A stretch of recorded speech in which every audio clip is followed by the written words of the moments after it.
Hello viewers, in this video we're gonna discuss about psychrometric properties. Here is a diagrammatic example of dry air just to show you how to determine the moisture.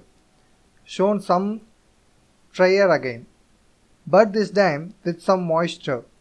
Moisture is nothing but water vapor. As a result of this observation, air with moisture is considered as the moisture, while air without moisture is considered as dry air. Dry bulb and wet bulb temperature. See, do not confuse this dry bulb and wet bulb temperature with lot more definitions. Simply understand, dry bulb temperature is when the bulb of thermometer is freely exposed to the air while measuring temperature, and the wet bulb temperature is when the bulb of thermometer is covered with a wet cloth while measuring temperature. If the relative humidity of the space is low, a process called evaporative cooling occurs when measuring the wet bulb temperature. This is the reason why wet bulb temperature always lower than dry bulb temperature. Specific humidity or humidity ratio or absolute humidity.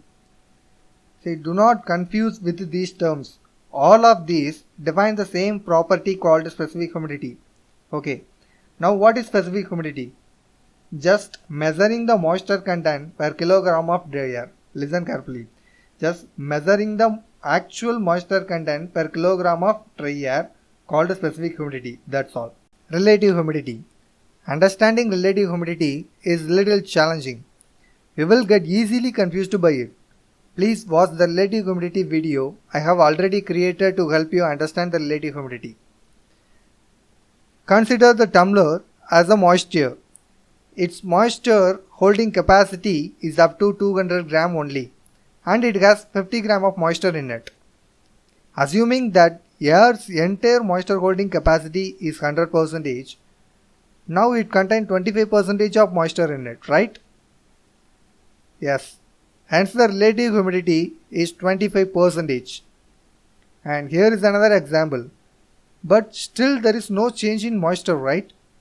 So what's the difference between them? Pay attention. The air has a higher moisture holding capacity. So the relative humidity is 20%, right?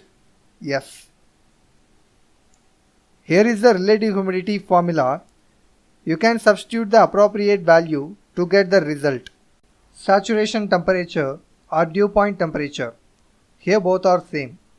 At this point, air cannot hold more water in the gas form because it attains 100% relative humidity.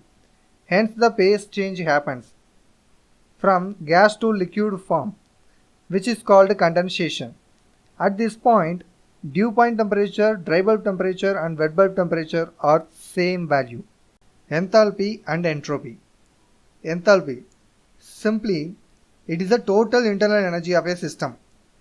Psychrometric is the science of studying thermodynamic properties of moisture, right? Hence, here enthalpy is the heat energy due to the temperature and moisture in air. Okay.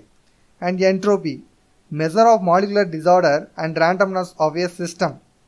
Entropy is a very simple concept. Entropy will be higher where there is a molecular disorder. Here are some examples. An ice cube with the excellent molecular arrangement, hence the evaporation rate is lower. And you can see the tumbler with water has molecular disorder. Here the rate of evaporation will be greater than that of an ice cube.